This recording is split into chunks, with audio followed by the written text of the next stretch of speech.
You're such a spaz. God, it's so obvious. What? You want to get married and have babies and hump on the washing machine all day. Or you're my pledge. And I'm obligated to keep you alive, which means anything you do comes back on me. It's like being tethered to a large, dumb thing that is sinking. Like sand. Hence our current situation.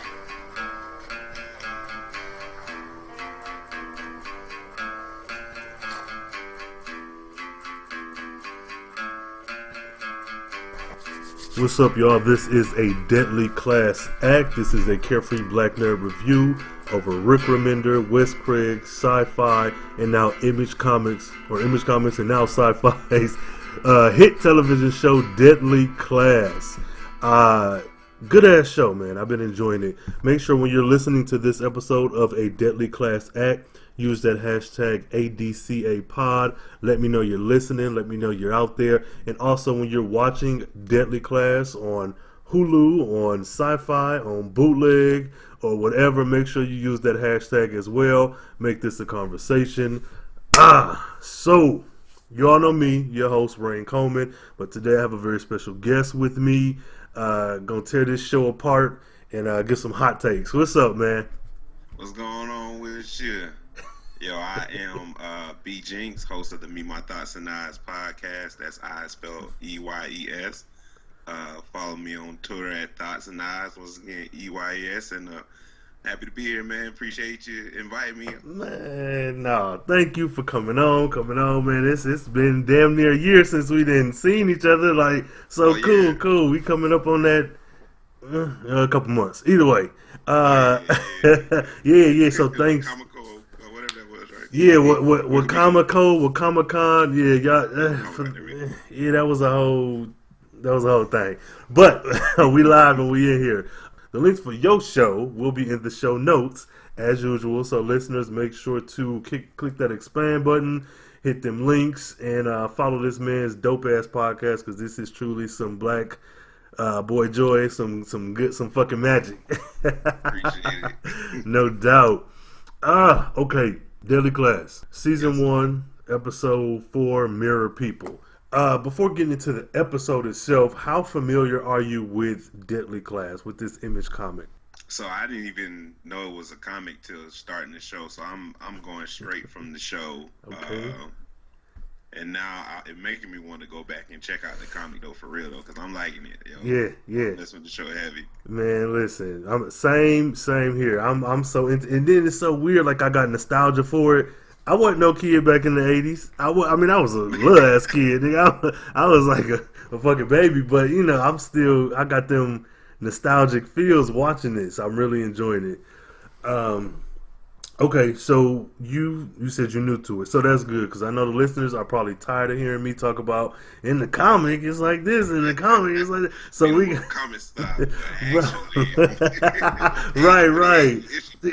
Big nerdy nigga, but no, this is okay. Good to have somebody who ain't familiar with the comic. I will say though, please pick it up. I mean, it's really good. I like it. No, okay, so we coming off of Shabam's, I don't know how to say that dude's name, the little chunky dude's house party, and I don't know who I don't know who this nigga is. This dude ain't in the comics. That's the last time I'm gonna say it.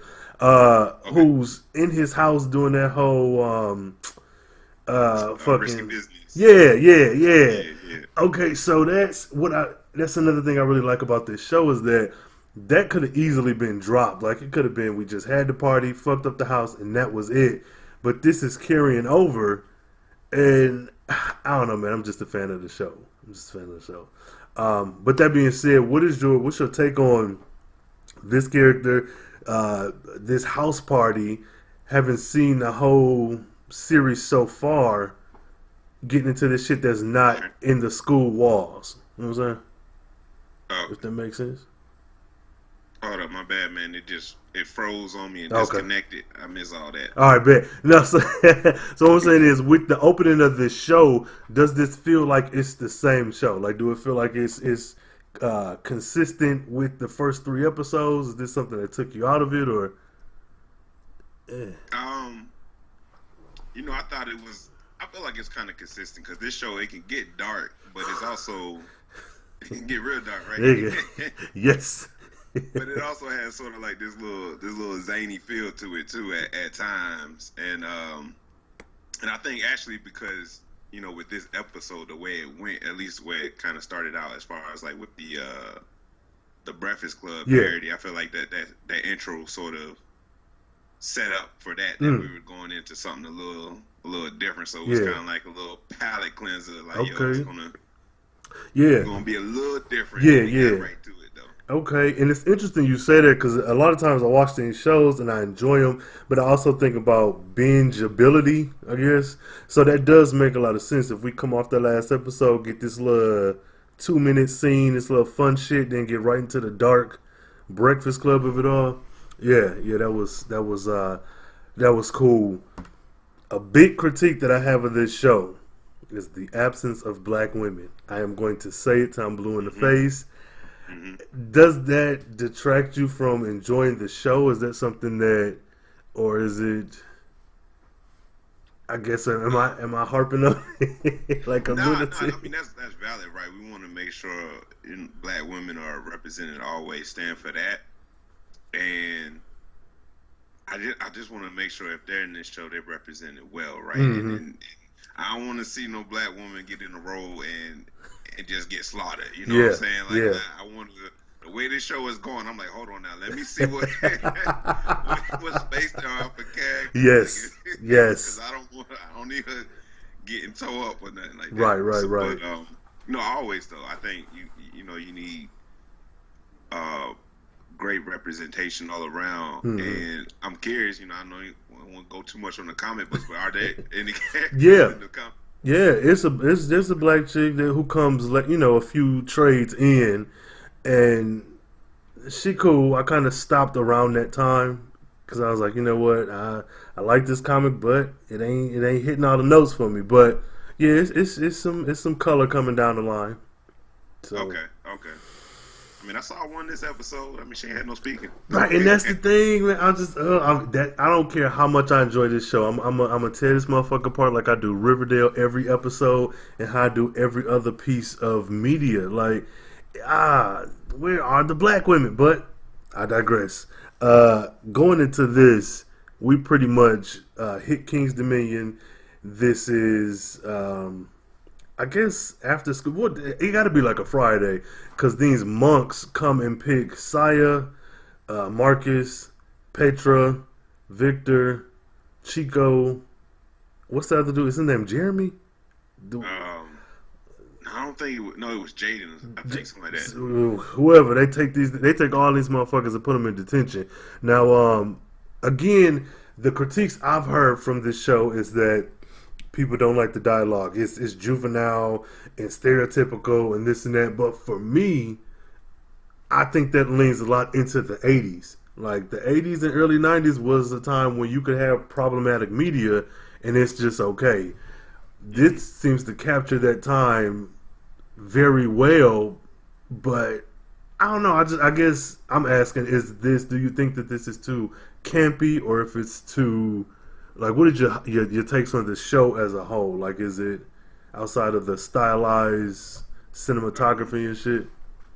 I think, once I got into it a little bit in the first episode, and I felt like I realized that what they was doing, not only does it take place in the 80s, but it's almost like a homage to 80s media, like you're saying. So once I saw that, to me, it doesn't bother me and feeling too campy. I mean, it's kind of I won't say a breath of fresh air, but in a sense, sometimes like I like going back and watching older movies from the 80s and 90s when the plots and all that might have not been that detailed. It's simple.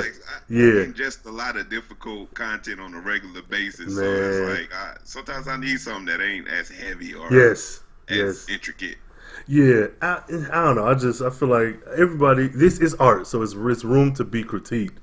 But I feel like my critique of there not being black women is a little bit more legitimate because in the 80s, black women existed, Exactly. So to be like, it's stereotypical. Well, that's, what you do. You take a stereotype and you exaggerate it a bit. But, whatever. That's neither here nor there. we get to this Breakfast Club shit, and I really, really enjoy Master Lin. Like, I didn't think I was gonna like this nigga, but the way he's physically, not even necessarily abusive, but the way that they're like breaking these kids down and building them up, I really enjoy seeing this man on stage, on camera, doing a few reasons why. He's a man of color. He's an Asian man. Asian men, and I've mentioned this on my Titans Hunt podcast with Shogun of Government Name, that Asian men now are being cast in these roles that are making them more desirable, sex appeal, alpha males. You weren't getting that a lot before. Just in the 80s, you look at the Breakfast Club, and that motherfucker was the butt of the joke. No, not Breakfast Club. 16 Candles with the foreign exchange student. Yeah. With this, Master Lin, that nigga is smooth, I think. You know, he's an older Asian man. He's not some small ass dude. He's not the stereotype that we've been fed about Asian men for a very long time. And I really, really enjoy seeing him. I'm a fan. What's your thoughts me too. on Master Lin? I rise with him too, man.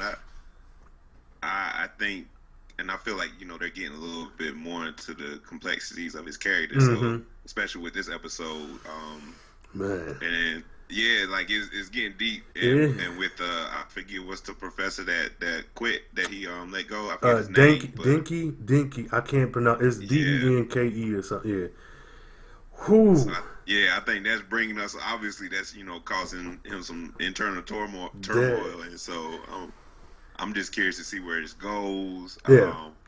As far as, so that, I guess that's his wife, or I don't even know. That's the thing, and that's the other thing I was gonna bring up, is that he's a sexual being, and I don't mean to sound like it's just about sex, but historically in American media, Asian men have not been seen that way. But I don't know if that's his wife, because it seems like she's on the run her damn self. The conversation they had made it seem like maybe she's in hiding. So I don't know, but I mean, you know, he probably do some fucking, so that's, you know, that's I mean, but that's I don't know. I really enjoy it. I'm fanning out because, of course, I'm a fan of the books, but to see the left and right turns that the show is taking that isn't in the books is what really makes me like this show even more, because it's not a retcon. It's not like you took the source material and you building on it in a way that feels very true to the source material. So yeah, I'm a fan. Oh shit. Okay. What's your thoughts on Saya though? Like, just in general, last episode, this episode, it don't matter. Just overall. I like that they fleshing out. So that would be one critique I had of the first episode, where it seemed like it just jumped so quick to her being in love with Marcus, and I mean, obviously there's still a connection there. Yeah. But I appreciate that there's more layers to her, and honestly, I'm like, why you at this school when it seemed like your family can handle business way better than anybody else? They came through and wrecked shop. Yes, like, yes. See, just two of them. Just two, bro. I ask myself this about every character when I see them on screen. Why are you at this school? And not even that you so great or so bad. Like, how did you get admitted into this school? Because we find out she pretty much fucked some shit up back home and ran away from home to this school. Like, how? We in San Francisco. You come from what? Oh God, I don't want to get this wrong. You came from another continent. I'm gonna say that, right? Yeah, because I'm not trying to offend nobody. But yeah, like, ooh, she and her dad's dead. We find that out. We find out that the katana, it's a katana, right? Yeah, that she wielding is his. It's his, and not to get too, I guess, heavy or emotional with it, but my mom passed, and so though that was a minor thing, you know, the sword, and my mom wasn't no ninja, you know, nothing, but you know, I got shit from her that probably don't mean shit on the surface to somebody else. Like, I got an old t-shirt that was hers folded up in the drawer that I just have to have it. So like, though this show, sentimental value, man. yeah, it's that hit home with me, and then the terrible relationship with her family, like this show. Well, I'm a fan. Yeah, I'm a fan. Yeah, it's just getting better to me. These episodes are kind of picking up even more and more, so it's getting me more involved. Okay. Though it didn't happen this episode, I'm curious to hear your thoughts on Victor and Petra. This fucking at the party to kind of sort of day into going to the part to the dance. Yo, my man Grimy. He grimy, dog. Like he set her up for the okie doke. I was like, dang, that was wild. Like I was like, okay, he really about breaking these social lines, and nope, wrong. Set her right up to the Nazis. Like, shit. But then, so I was kind of, I don't know. I don't know if I really want to ship them or not, though. I don't. They had their moment, but I feel like after that, like, nah, that's I wouldn't ship them, but we'll see because they had the whole look in the eyes thing. Yeah. And I thought she was gonna kiss him, but then they went the other way with the story. I was like, oh damn, your parents was wild. Right. Or your dad anyway, but But I don't know. This episode did make me like a lot of these other characters more, with the exception of one. I started liking. We'll get. First I was messing with you a little bit, and then I was like, Mark. That motherfucker wild. Okay, yeah, I'm in the same boat. I was live tweeting during that last episode, and like I said on there, and I'm not gonna delete it. I want y'all to know this nigga fooled me too. Victor had me like, oh shit, these niggas finna get it together, bro. I felt a little sad, like, damn, nigga, you played me too. Like, I was like, oh, shit. You had me believing you? I had a couple tears coming out. I was like, that he didn't fuck. But I think that's again a testament to how good the show is. That it may have been obvious to someone else, but I was so into the show, I was so invested that when he pulled that whole rat is a rat and the legacy is a legacy, I was like, nigga, you cold, bro. Yeah, I didn't see it, man. I figured something would happen to her, but I didn't think he was gonna set her up. I didn't. I thought they was gonna maybe fuck and then get blackmailed, but fuck him. But no, I don't ship them either. I do not like him. I don't like him for her, and I feel like she gonna kill him. Ain't no student killed another student, but I feel like if it come down to it, woman, black, white, Mexican, Latina, Argentine, whatever, a woman scorned. I'm sorry, man. I have no faith that. Okay. So we pretty much doing the whole Breakfast Club montage, and there's a couple other subplots going on in this episode. The first one I want to bring up is the Maria and Willie interaction. Kind of before getting there, what are your thoughts on Maria? And like her relationship with the school, her relationship with Chico, and her station. Yeah. You know what? I don't even want to say if I feel like Chico is playing me, but I feel like I wonder because remember he made in maybe the last episode when he had the comment about like, oh, she's playing you, she's doing to Saya these dreams, and now I'm like, is she playing Willie? Like I was low key like scared for him. I was like, caught up in this stuff, you already done did this to Marcus. Like, what is the truth? Yes. Tell the truth. Are you like? I mean, I feel like I want to feel for her, but some reason like that it's kind of in there in the back of my mind. Like, I don't know if I trust her 100% just yet. But outside of that, like, I'm curious. Same way, like it sounds like she just came there with Chico or whatever. He brought her, but yeah, pretty much. I'm still curious about some of those ties a little more. Yeah, and I bring up the comic again, and the reason being because I know certain things that happened to her in the book, but because the show has done such a good job at deviating from the book, I don't believe everything that I've read is set in stone. But even with that kind of in the back of my head, I was nervous as fuck for Willie too, because I'm like, I didn't think it was the manipulating like she did with Marcus, because clearly that motherfucker weak. Not weak in the sense that he ain't shit, but that he's, for her especially, because he clearly got a thing for her. But with Willie, like you said, I don't want no trouble with the Vatos. Yeah, I don't want no trouble with y'all. You know, this is your shit. Don't. And I just when I see a black man on screen, a black person, period, but this black man on screen, surrounded by all these white Killers. or white passing killers, yeah, it's just so I just protect Willie at all costs, man. I can't.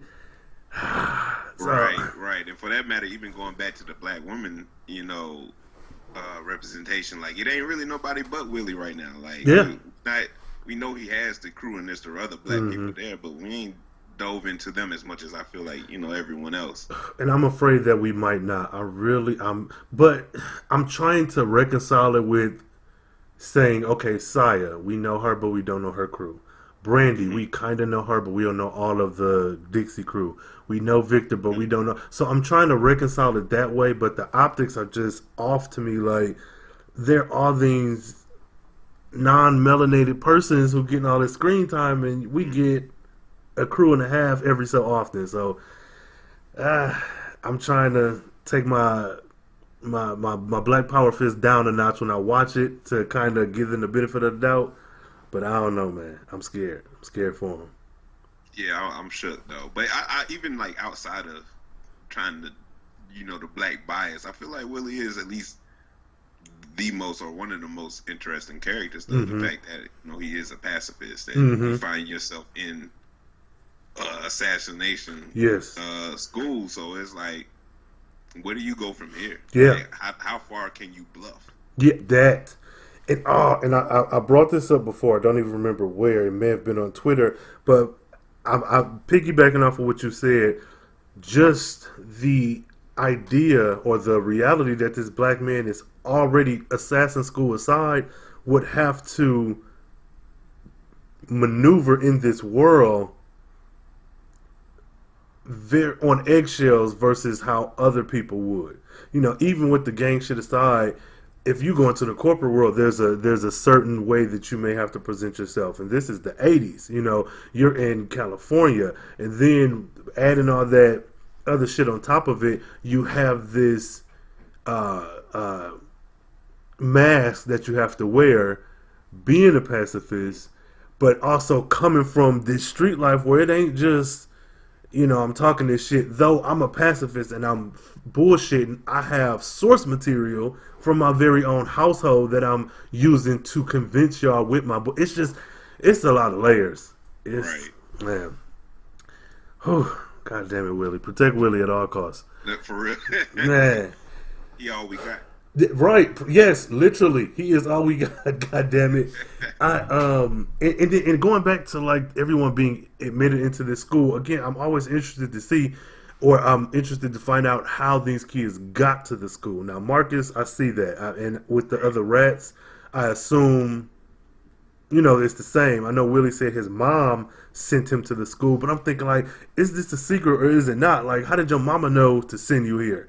How did? I'm about to say, how deep is she in? Like, how deep in the gang life is it? Does it go that you know about this school? Which, even okay, kind of switching gears to the other subplot. Billy, the green-haired Mohawk guy, he goes back home to visit his little brother, and I bring him up right now because even his entrance into the school is via the mob. No, it's the mob. So it's like, some mob, yeah.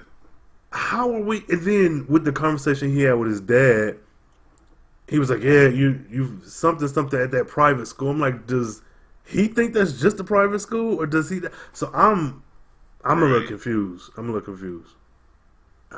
Right, because how do you?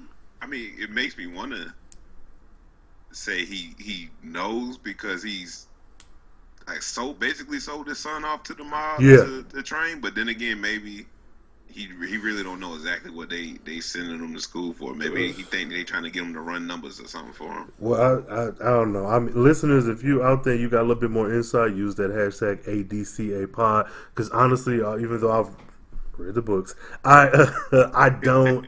I'm still in the dark. And then with this show, hell, who knows what they could do. Okay, so kind of going forward, we get the Breakfast Club.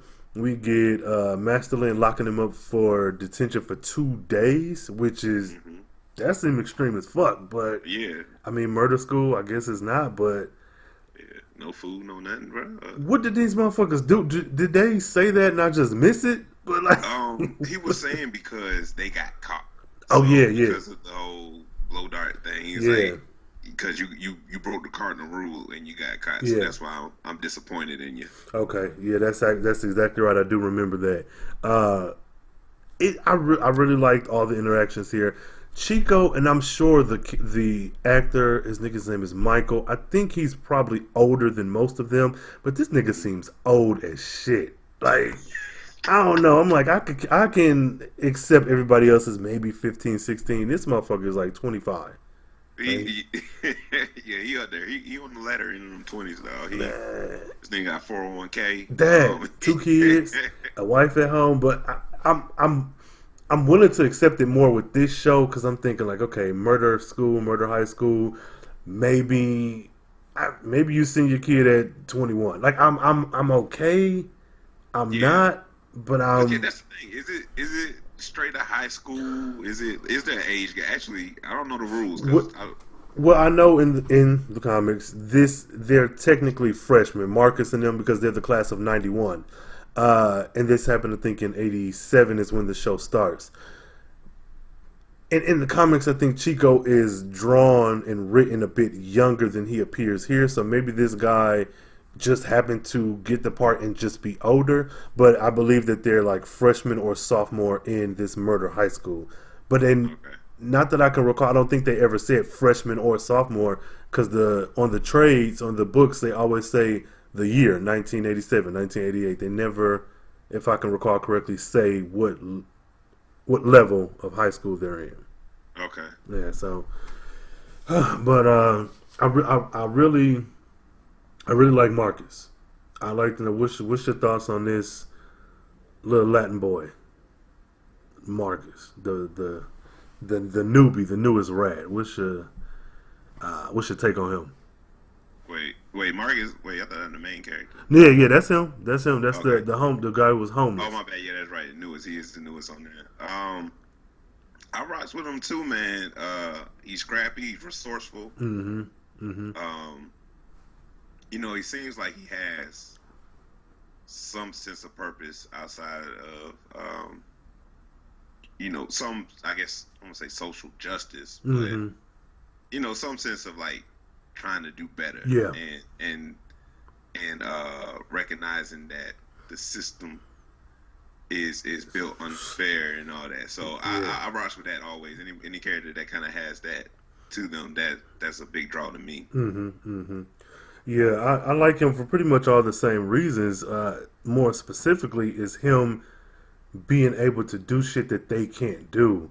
I don't know if this is a trope or anything, but he's the new kid who's not legacy, who's not book smart. He's more or less street smart, and his scrappy street smart shit is what gets him out of a lot of situations.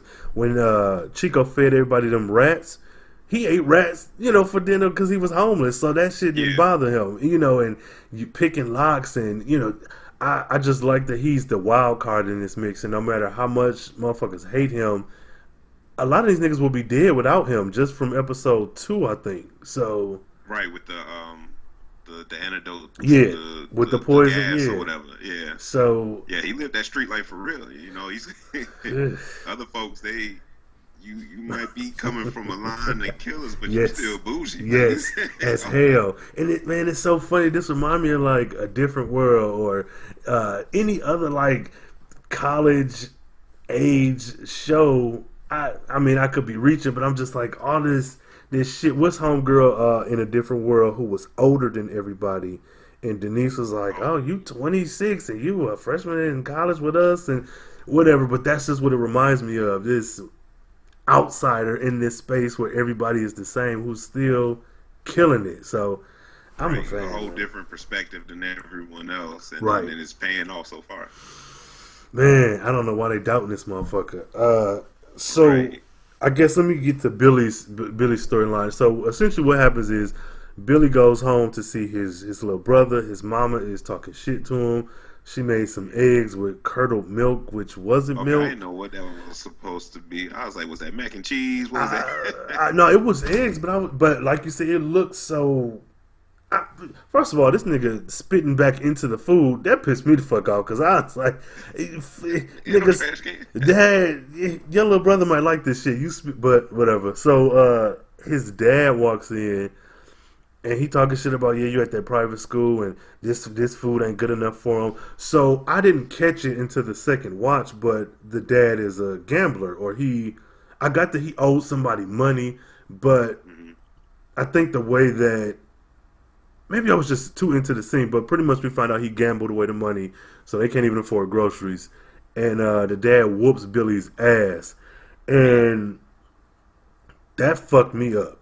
Like, seeing him at the end of the episode crying to Marcus, it felt like, what's his name? Cuba Gooding Jr. in Boys in the Hood.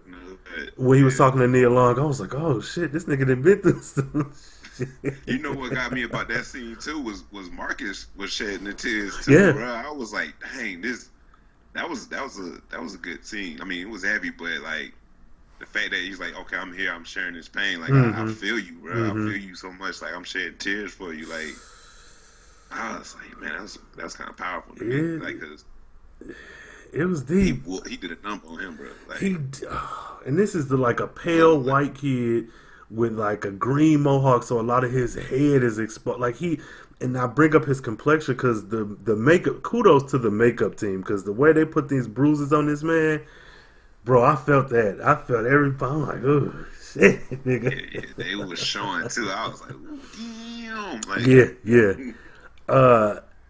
So kind of piggybacking off that, this is the episode where Marcus kind of is an empath. Like, he's really, like, we got that scene with him and Billy and, you know, kind of shedding a tear for him. But we also discover, and I don't know if they said exactly what it was, but I think Chico's father died, or Chico, what was it? It's when they were all out in that common area with the weapons and shit.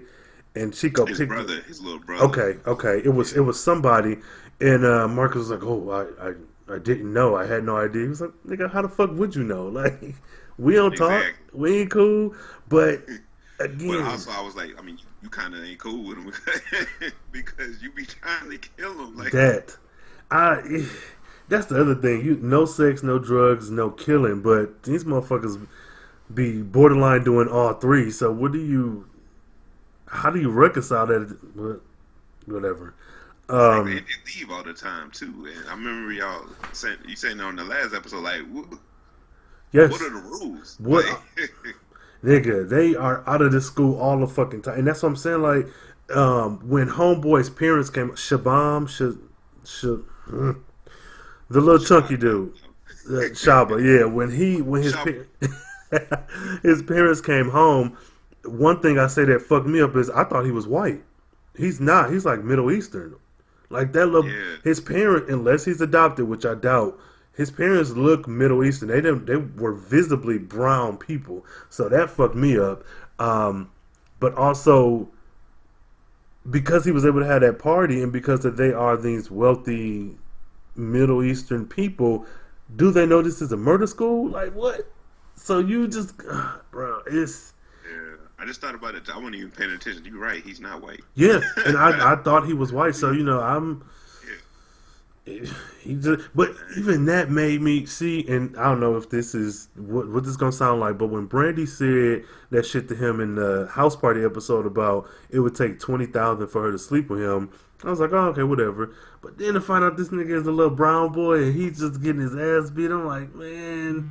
And then you obsessing over this blonde haired, blue eyed woman, which is okay. Everyone has their preference, but dude, are you serious? She's also a Nazi, so therefore she's actively going to get. But then again, I get Willie slept with her too. So I don't know.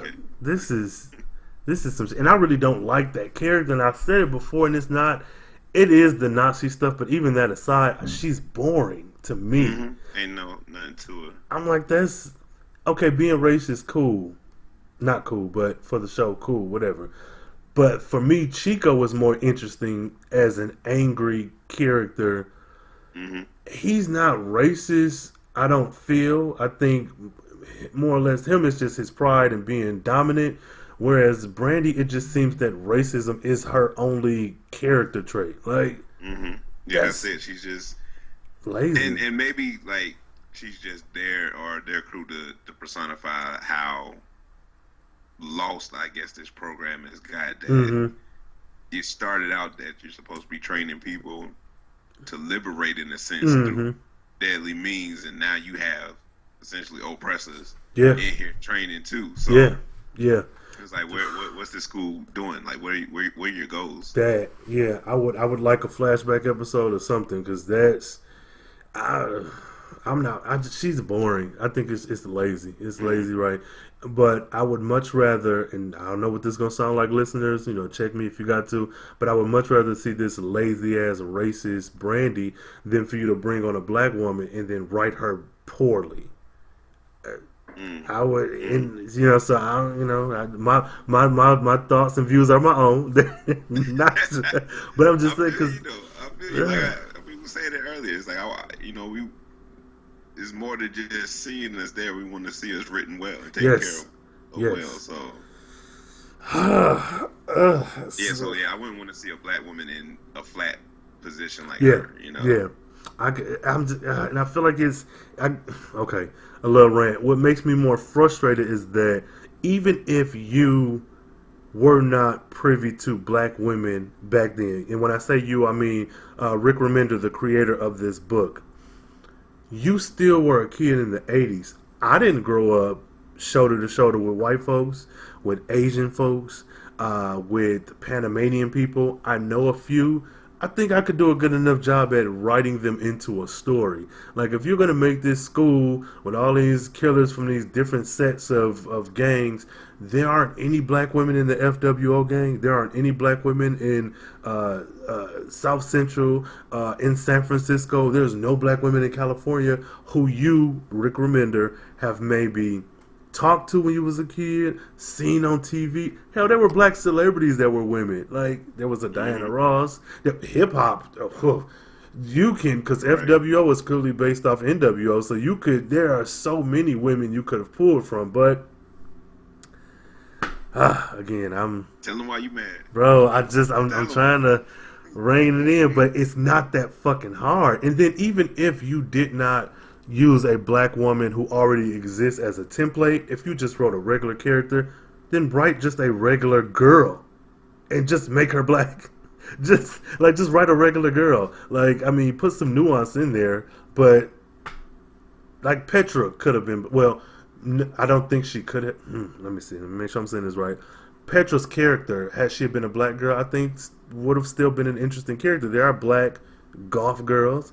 If Saya had have been black, which really wouldn't work with her character, but there are black girls who are into, and I don't know what that fandom or community is called. I just know about when Nicki Minaj first came out, she was into that shit. I seen girls back in high school into that shit. Hell, Gwen Stefani was into that Harajuku shit. So it's just, I just, whatever, man. There's ways to do it. Hey, look, that's the thing. Representation really isn't that hard at all. But people, I don't know the creator. Is he white or he's white? He is. Yeah, he's white. Okay, well then that's it. They ain't thinking about it. That's especially in the '80s. White men aren't. That's on the whole opposite end. They really not thinking about black women. Black women are essentially invisible to them. And so, but it would be. I feel like in this current climate and on the show, there's changes. If you're taking liberty and you're making divergent from the original text a little bit, then there's ways that the creators and the showrunners can incorporate black women more, and hopefully it's on the way. I'm hoping. I'm hoping, and I'm actually going to give them the benefit of the doubt, and if for nothing else, but the show is actually entertaining. I'm speaking from a male's point of view, so I know there are some things that are probably problematic or probably could be changed. That a woman would probably or a femme-identifying person would recognize a bit better than me, and I'm open to that conversation. I said it before. If there are some things going on that need to be checked, tweet me. let me know. Yeah. I mean, probably And- with the women characters, they do all seem to be mostly just romantic interests as well. Yeah. As far, this far, excuse me. Yeah. They're starting to give Saya, a little more to her, but Yeah, who else? I'm for that. I'm for that. I actually, I think Maria is the one that I'm struggling the most with, just because of her relationship with Chico. But at the same time, I said it before. I do like. Okay, let's get into this nigga. Chico is stressing me out, man, because I'm trying to be there for him. And I said it before, it's like the Thanos thing, where yes, Chico is an asshole and he's clearly the villain, but he's the villain who's at a school for villains. Well, that's what it's been turned into. So he's Right. kind of sort of fulfilling what the school is supplying, but at the same time, you are a dick. Like, you are the worst type of person. But I don't. Talk to me, man. How do you feel about Chico? What's your thoughts, man? Man, like I said at the top, this episode set me up. I was like, oh, Chico might not be that bad. You know what I'm saying? Like, at first, it was cool, and Marcus was doing like little gladiator stuff, and it was all love. I was like, oh. Then he started talking about his brother, and then. So I was like, okay, this is where they're gonna peel back this character. And they peeled him all the way back. It's like, oh, you soft, like you talk all this trash, you an asshole, but you when it hits the fan, bro, you run like you. Yes. Oh man, he's such. But yeah, like you said, he's such a jerk for no real reason, honestly. But he's playing that role. I guess he's trying to build himself up to lead the cartel or whatever. So. Yeah. I say maybe a Willie in many ways too. Actually, except that he's actually, has more blood on his hands. Well, technically, Willie got blood on his hands too. But like more recently, he will pull the trigger. Yeah. Chico, this nigga, first of all, looked like a whole teacher out here. So the series of events is they fucking around, fucking off with these weapons. That was another thing. Like, think of something like the Breakfast Club or something similar where they, go out and sneak and get some snacks. These niggas snuck out and got weapons and was just like casually playing around. With explosives and stuff too. Like, it was cool. Bro, grenades. Like, Victor was like, oh, I've been inside of a Russian nesting doll. How appropriate. He finds a grenade. Nigga, what? He said, I've been looking for you. So you just got live grenade?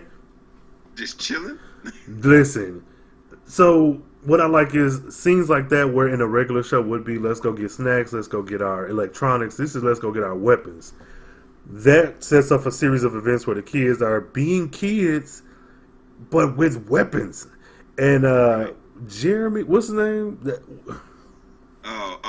I want to say I felt like it was Jaden. So Okay. Earlier when you said the new kid, I thought you was talking about him because he hasn't been on the. He was on the show because he's the guy. Now that I think about it, who I think in episode 2, when they were in class, he was like, "Hey, Marcus, this is how you can kill Reagan with." So, like, he's a character who's there, but he doesn't have a lot of speaking roles. But I do remember him. But he gets his fucking hand chopped off, which fucked me. Like, the graphics of this show. Woo, bro. Look, I figured something was gonna happen to him because I was like, I ain't pay attention. He's the odd man out in this crew right now. I was like, man, they gonna do something with him. But they get the hand cut off, like, bro. As he's about to try to do this stunt on the bike. Yeah. Out of nowhere, just. And I was like, oh, he gonna die. But when I said he gonna die, I thought it was because he was gonna try to jump over the blades like Saya did, but not make it. So when they pulled it, I can imagine that pain. So these two masked ninja in suits, they chasing these motherfuckers down. I like that too. These kids are going to they're going to need therapy, psychologists, medications. They all going to have PTSD by the time they graduate. Because this is third episode or the fourth maybe that they've been hunted down by somebody or had to get out of some impossible situation. In the midst of running away, like, no, go ahead. I was about to say, no, it's like Harry Potter times 100, you know? This. Always getting into something. Bro, y'all actually die. This is terrible. This is terrifying. Like, and I mean, I would imagine there's something like this that probably exists. Maybe not to this degree, but I'm sure there's, some type of fraternal organization inside of a school that maybe does something similar. But this shit is wild. Homeboy, nameless dude, while the kids are being chased into the detention room, Chico, again, this bitch ass dude, Soft ass, work his he pretty much ensures that this dude dies. He like pushes him or does something to, I think, does he throw him down to the ground? I feel like he threw him, back. Yeah. It was all unnecessary. Homie was already ahead of you. Like, it was plenty of space. You could have ran around. Yes. Like, it's like, oh, there's a pack of gators coming. Let me distract. Like, which is, God. So yeah, Chico. Again, I'm for him in the sense that I feel like he's doing what he's supposed to do in this school. But then at the same time, nigga, there has to be some type of honor somewhere.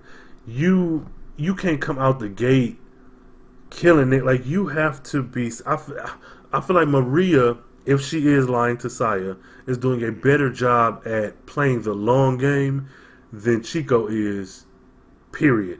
Even Victor did a better job. Like, he trash. Yeah, Chico folded, like, immediately, dog. That was the thing. It was like, he got shook. Yeah.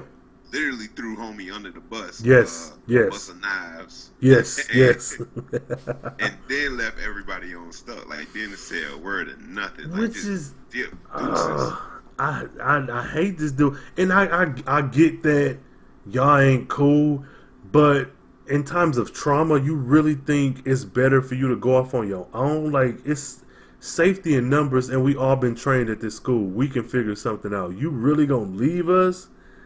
I mean, Chico ain't shit, man. At all, dog.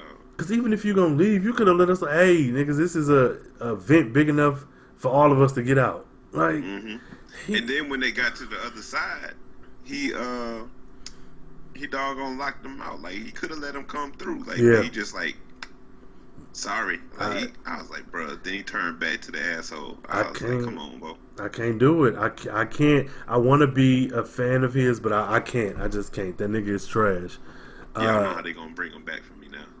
I mean, I ain't gonna mention nothing else about the comics. I just know I see some shit coming that I think is gonna happen, and I'm hoping some shit happen. But a quick aside, we get Victor and Petra sharing a moment because they both have been stabbed, and I like that this show uses the trauma that the kids have been through comic book panels, where you're not. I guess one is cheaper, I'm sure. You could pay an animator versus a bunch of actors, but you don't. I think it's more impactful for me, but knowing that every episode we're getting somebody's traumatic backstory as a cartoon, it's something eerie about a kid's medium, or a medium that's intended for kids, being so gruesome. Like, yeah, I don't know. So I definitely, because that's a good point too, and I was definitely thinking about how, I mean, not only is the art style, I think it is dope and it looks cool, like being in the show, but I also appreciated being in the comic style because it kind of is still gruesome. Yes. It's still, heavy, but it ain't as heavy as it would be if they tried to put that stuff in actual live action. Yes, and then to think of a child actor having to play these, I'm all for these kids having parts in movies and stuff, but the shit Petra saw, the shit Willie went through, the shit Marcus saw, like, I don't want no kid actor playing that. Right. They gonna need some, I'll be wondering about that too, and these kid actors that be in certain roles like that. It's like, do they need therapy after this? Like, how do they? look, because I don't know, but even with that, like the kids on the show, and the characters, not the actors. But I'm thinking, if this is the 80s, y'all the class of 91, you approximately 17, 18 when you get to 91, and you go on to be adults, thinking about real lifetime, what that makes them like 40 something in 2019, right? If I'm doing my math right. What type of people did you grow up to be? Like, that's what I want to know. What happens to Marcus at 40, Saya at 40, Maria at 40? Like, what? Yeah, what are y'all doing now? Who y'all working for? What missions y'all on? Shit. These. By saying, thinking about them being kids, that's something too I appreciated with this episode. It did help remind me that, oh, these are kids, especially, and that they're not as experienced as I was thinking, right? I wasn't sure exactly where everyone outside of Marcus fell as far as like being in the program and experience, but then when you see Victor being scared to die, I'm thinking like, if you are, you're a full-fledged assassin or whatever you training to be, like you probably wouldn't be fearing death like this. Right. Like, oh yeah, that's right. That just kind of drove back home in my mind, like, yo, these are kids. They are, just getting this stuff. Right. Ooh, shit, nigga, you're right. And to your point, and I know this is a whole nother show, but this is a show that I review, so I just gotta cut into these niggas. This show, Deadly Class, I think does a very good job and a better job than something like Riverdale. And like you said, even though they doing all this shit, showing us that things are still kids at the end of the day. Riverdale is on some other shit. These motherfuckers, they don't know if they kids, if they 30-something, if they what. I hate that. Though Chico is old as shit, I can still accept him as this kid role because they do so well with everybody else. Riverdale, not so much. See, I leave that to you. I don't be watching Riverdale. I'm trying to get off it, man. They're not doing it for me, man. They keep fucking over Josie and all the marginalized people. But to hear that rant, guys, check out Welcome to Riverdale on Mondays on the Carefree Black Nerd feed. But yeah, that shit is trash. But yeah, so we kind of taking a few steps back to Maria and Marcus. Pretty much, Maria wants a passport. Marcus like, nah, this ain't. That's what the cartel specialize in. Why would I give you a passport? She talking about they can't know. You automatically putting this man in danger. And he still goes through with it. He gets her passport in a comic book, no doubt. That's another thing I like about this show. They bring up comics every episode. I love it. Maria turns, goes into her room, and who's sitting in the chair? Fucking Chico. After he then locked Saya up and ran out on everybody, saw all these monks killed. Like, this nigga just shows back up like, like ain't nothing happened.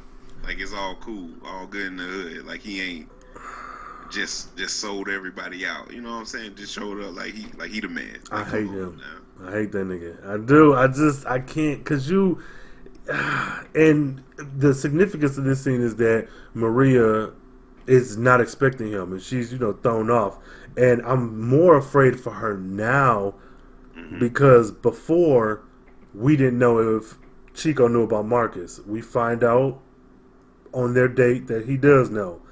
Yeah. With her putting that passport into her back pocket, she did it right in front of the mirror. So though we didn't see Chico looking directly at her back pocket in the mirror, I don't know if he saw that or not. And so now I'm scared as shit for her. And because I'm scared as shit for her, you didn't put Willie in danger. Now is he gonna go after Willie too? Like, exactly. Yeah. Then her back pocket ain't even really a pocket; it was still sticking out. These tight ass jeans, like, man. Yeah.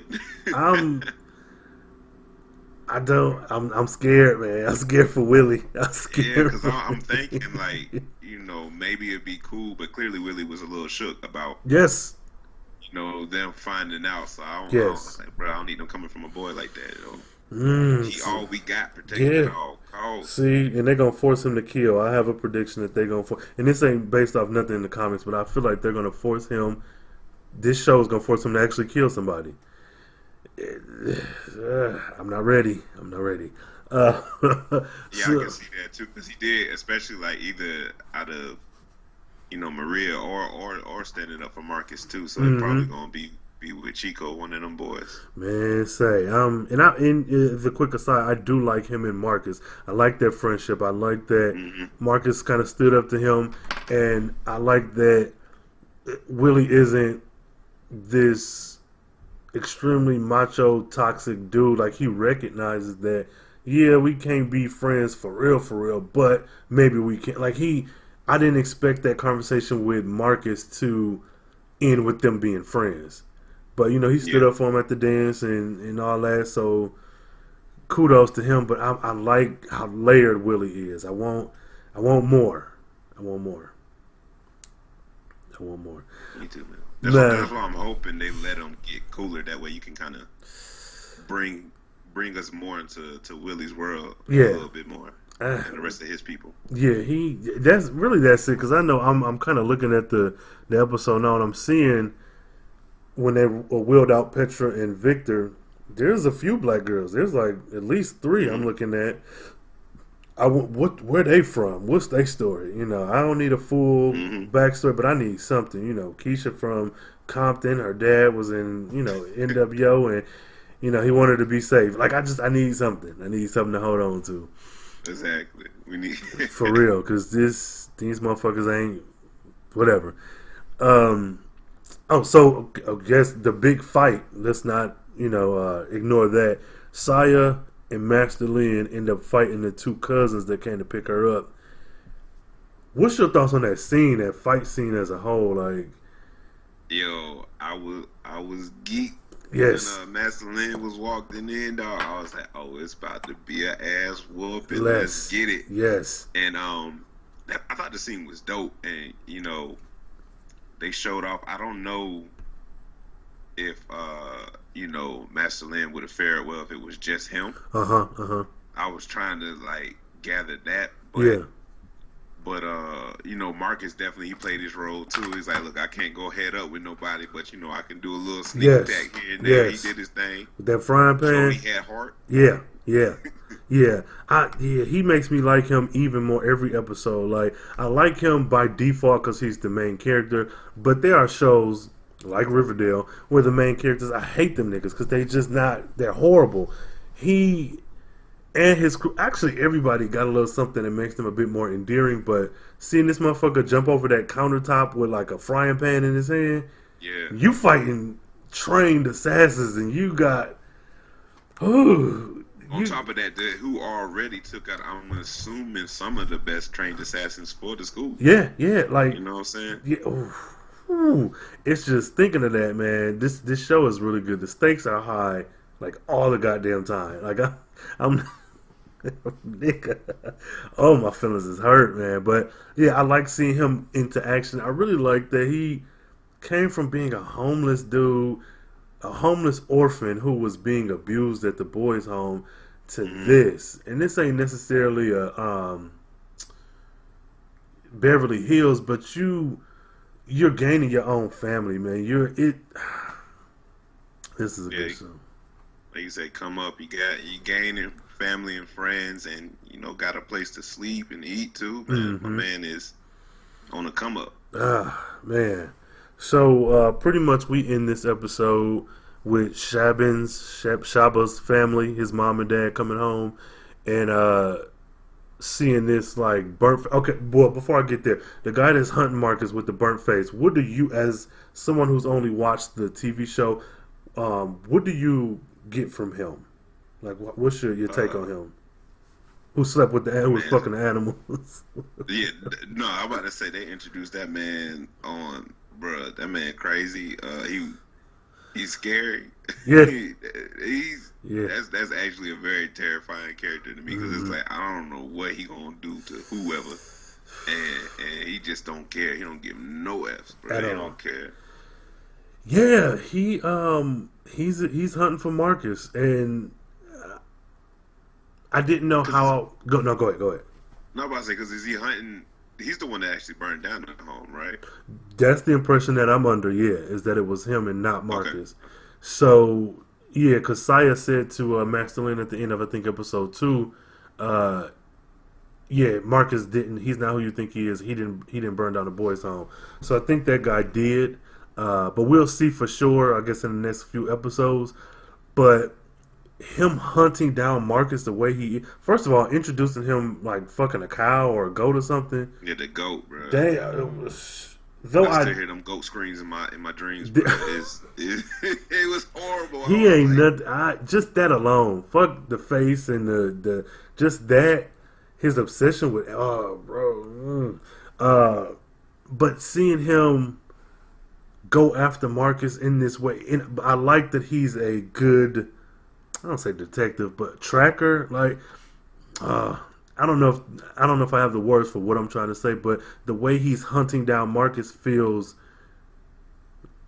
genuine. It doesn't feel like the writer said, and then he's gonna find a note that says Marcus is here. Like, it feels like a natural. If I'm looking for somebody, I'm going through these steps. So I like that. Yeah, he's interrogating folks, clearly goats as well. It makes me wonder, though. I'm like, what happened to that cop, though? The one that found them. I don't even want to know, because I mean, yeah, you're right. I don't I'm gonna just assume that he let him be. yeah. Let's say that. Yeah. So that happened. So we know that he's probably a bit closer to finding Marcus, because he says, pretty much Shabam's parents come in and like, oh, this shit fucked up, blah, whatever.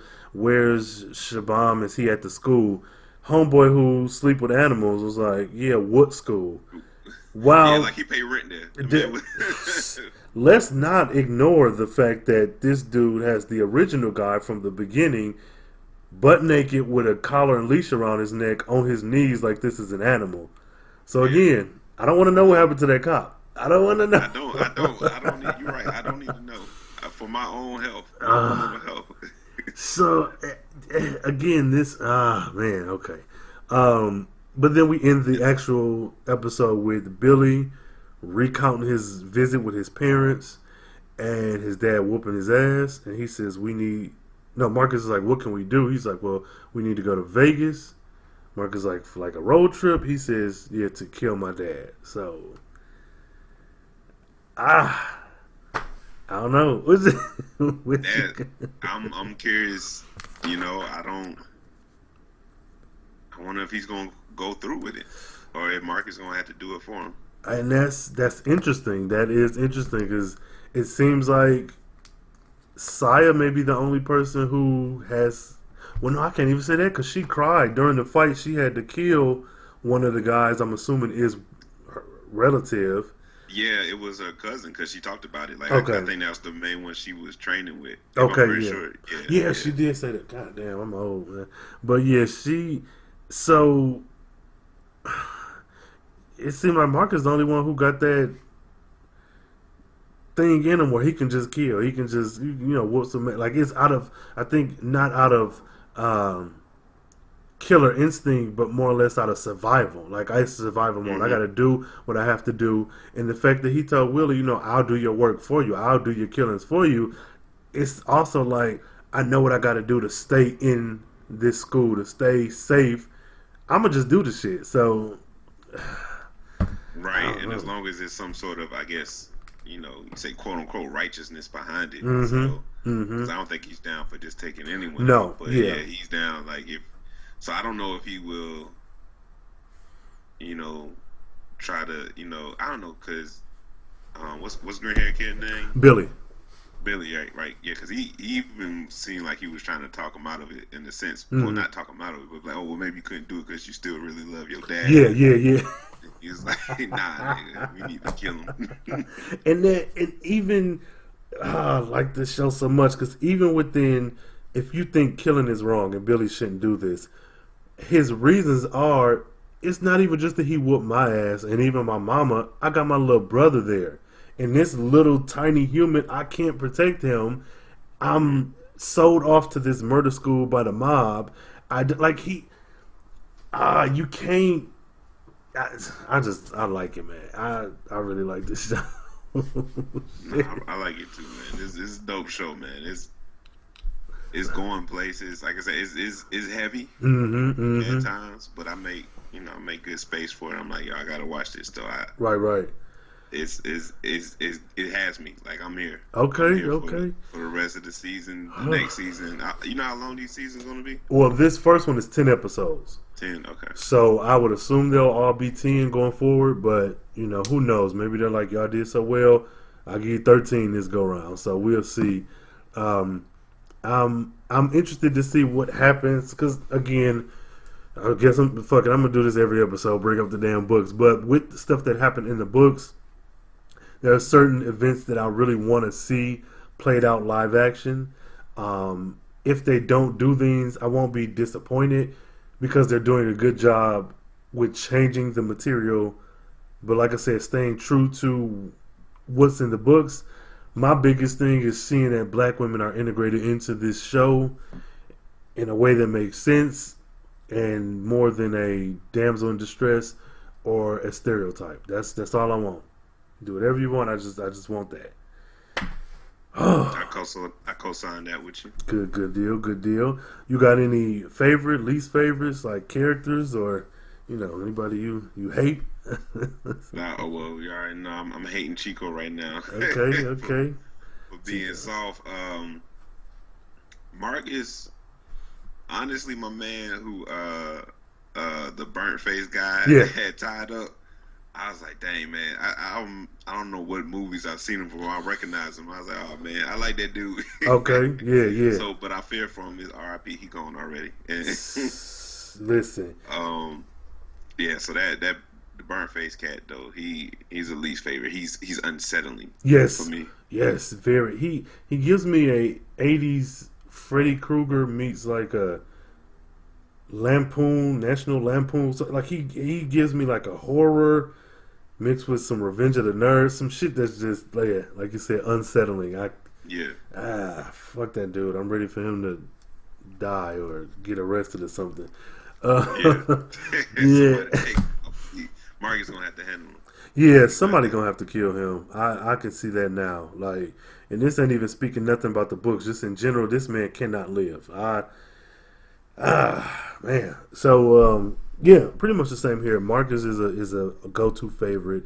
I did like this. This was a Saya heavy episode because, like you said before, the women didn't seem to get the attention that they needed.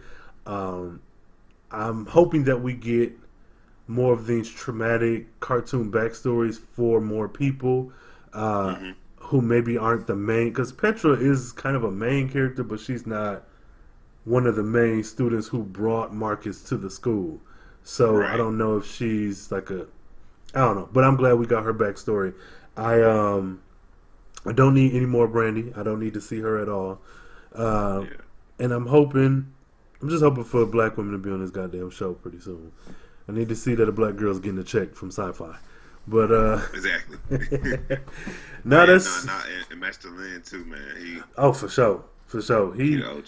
He even with that limp, he was whooping ass. So right. That I'm for that. And that's pretty much it for me. Do you have any final thoughts on the show as a whole or anything? Yeah. It's getting better with each episode, which I guess that's what good shows do. Yes. And feel like it's peeling back each episode by episode, and we getting a little more of each character, which is dope. And it's turning out to make them more interesting. Yes. It's not like we get something from them and then it's like, oh, that's kind of a throwaway or that's a whack or a stupid trope, but.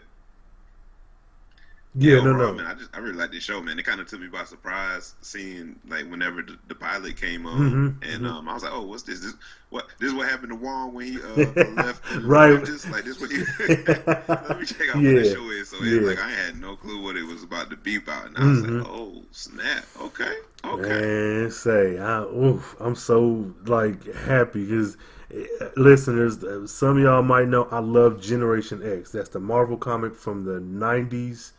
Going into the 2000s. I was a kid around that time, so it was really resonated with me. I doubt we're going to get Generation X in my lifetime, or if so, I'm going to be in my 40s or 50s. This show is the closest to that feeling I had as a kid reading Generation X, and to see all these young ass kids doing their damn thing, making their money, and just giving us quality content, man. I'm a sucker for this shit. But Right. I don't know, man. I'm excited. But that aside, this was a good episode. Episode 4, Mirror People. Yeah, so let these folks know where they can cyber stalk you and listen to your content and shit. Oh yeah, for sure. So once again, that's B Jinx. Me, my thoughts and eyes. EYES. You can find me on all your platforms: Anchor, iTunes, Google Podcast, Spotify, SoundCloud, etc. I'm dropping every other Wednesday. So I just had an episode 20 this Wednesday. Mm-hmm. So bi-weekly from here on. And you can follow me on Twitter at Thoughts and Eyes, and you can follow my personal page, BJinx, BJYNX, on Twitter as well. So just hit me up, man. Talk to me. Let me know what you think if you listen to the episode. So Yes, definitely. And of course, listeners, all those links will be in the show notes. So wherever you're listening, click that expand button, read through, and visit B Jinx. Let this man know you're there. Let him know what you thought about his thoughts on the episode, and listen to some of his catalog he got for you. And of course, I'm Rhayne Coleman, your host. Hit me up on Twitter, Carefree Blurred. Use that hashtag ADCAPod. Every other social media site, Carefree Black Nerd. If you must, email me at carefreeblacknerd@gmail.com. Stay tuned. Live tweet with me. Talk shit with me. Talk shit at me. And until next time, man, stay carefree, stay nerdy, stay geeky, and stay the fuck away from King's Dominion. That is not the school for you. You can't handle it, man. You can't handle it. yeah. Man.